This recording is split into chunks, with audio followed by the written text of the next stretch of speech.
Hey, what is up guys? I'm KBHD here. Pixel 3a. So you may have seen this guy in a whole bunch of commercials and ads recently. They've been going hard with those campaigns, and a lot of those are sort of hammering home the same 2 points. One, $399. That's the price. Starts at $399. And two, this phone has a better camera than others. Fun fact, all of the ads just say Pixel 3a and Phone X. I could have sworn after seeing a bunch of these, some of them said iPhone X. You probably thought they said iPhone X, but no, they all just say Phone X. But Google, we all know you're talking about the iPhone X, and in the fine print, it says image shot on the iPhone XS. So why not just say Pixel 3a versus iPhone? Wouldn't that make the point even more powerful? Anyway, so both those two initial things are true. It does start at $399. That's how much I paid for this one. And it does have an excellent camera, one that's actually better than the iPhone, which by itself is kind of amazing at this price point. But of course, there's more to this phone, and I've been using it for about a week, so I'll tell you about it. So bringing the phone down in price, as we know, is all about sacrifices, and there's been a ton of focus on this camera, naturally, and I'll get to that, but there are a bunch of other things about this phone to consider. Best way to analyze it, though, is still to compare it to its bigger brother, which is the $800 Pixel 3. They're aesthetically very similar. They even feel pretty much the same. Now, the Pixel 3a is all plastic instead of glass, but they've actually done, I think, a great job of making it feel similar to the touch. And I could swear the plastic 3a is lighter when holding them next to each other, but the scale confirms they're pretty much the same weight, too. This purplish color is also kind of funny. It looks basically sort of pale lavender from most angles, but if the light hits it right, sometimes it looks more blue, sometimes it looks more white. It really just depends on the environment you're in, but you do get that colored power button, which I appreciate. And then the only place you're losing out on build quality of this cheaper phone is the lack of wireless charging and no water resistance, and then you actually gain a headphone jack. Would you look at that? These budget phones just keep the headphone jack around. But other than that, it still really feels like a Pixel. Oh, and I've also noticed the fingerprint reader on the back of the 3a is a little bit more recessed than the 3. Again, here's the 3a, and then the 3. Pretty sure that's because the Pixel 3 is all glass, so you have the glass fingerprint reader at the same level, but this is a plastic phone. You still need glass on the fingerprint reader, so they sort of indented it. And then the only other main aesthetic difference is the display, which is what you're looking at most of the time. So you're getting a slightly thicker bezel on both the top and bottom and the sides. And the Pixel 3a has a decidedly meh display. It's a little bigger than the Pixel 3. It's a 5.6-inch 1080p OLED, but it doesn't get very bright to the point where it actually can be kind of tough to see it outdoors. And then even when you're in normal indoor environments, it looks fine when you're staring straight at it, but the off-axis color shift is noticeable. It starts to go cool and a little green earlier than normal. So the display quality itself to me was a downgrade, which is a big deal to me since I'm someone who pixel peeps and does a lot of photo editing and things like that on my phone. So if you do that too, you'll notice. And then the speaker is a bit cut off too. So the Pixel 3, as we know, had dual front-facing stereo speakers, one of my favorite things about it. The Pixel 3a still has that top speaker, so I'm glad to still have front-facing audio, but then down at the bottom, the chin is super empty, and you have a single downward-firing speaker at the bottom that comes out of this grill. But what's funny is if you take some magnet paper to the back, you can see the speaker is all the way over on one side. And this is common on phones like the iPhone, where the grill is just another resonance chamber for audio to come out.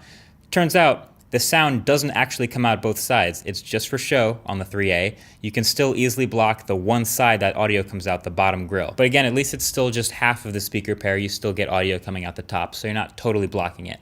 And the speakers get pretty loud and they sound fine. So the main concern many people have had, and rightfully so, with the Pixel 3a is just, is it slow? A lot of budget phones nowadays, or mid-range phones, are still bringing the top high-end specs before they sacrifice with other things. Pixel 3a does not have top high-end specs. It has a Snapdragon 670, the Adreno 615, 4 gigs of RAM, and so if Pixel 3 was already having performance issues, what's this phone going to be like? Well, I'm here to tell you, after using this phone for a little while, it performs kind of just like the Pixel 3, meaning it's fine, it gets the job done. You will notice it's not as smooth as the higher end ones, and it definitely struggles with RAM management still.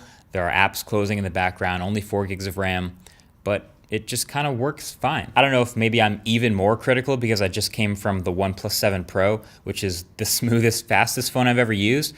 But Pixel 3a just kind of feels like it chugs along, doesn't care too much about smoothness, and just eventually does what you say. So opening and closing apps and multitasking and opening files and editing photos, all that stuff, it doesn't lag at all. It's just not as fast, but it's not too slow or unusable. It's just fine.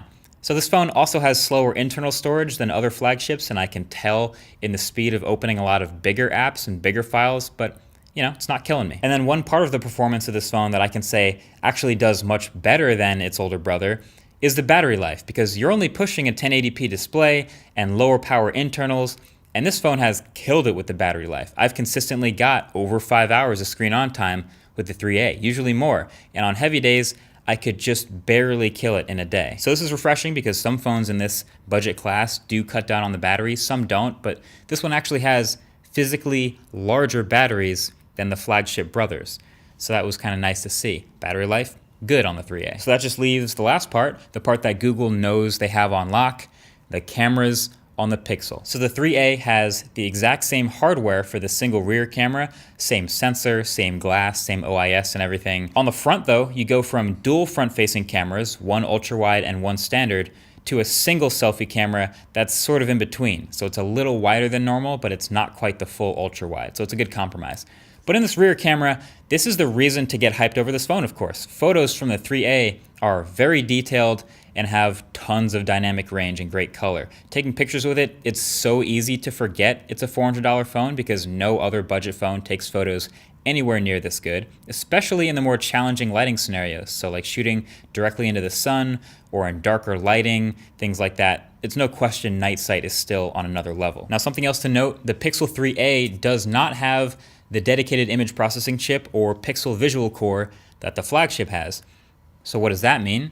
Basically that now it's processing images on the Snapdragon 670 instead. I found that this has almost zero effect on the actual final image quality. Really the only thing you'll notice for sure is photos take a little longer to actually process after you snap the photo.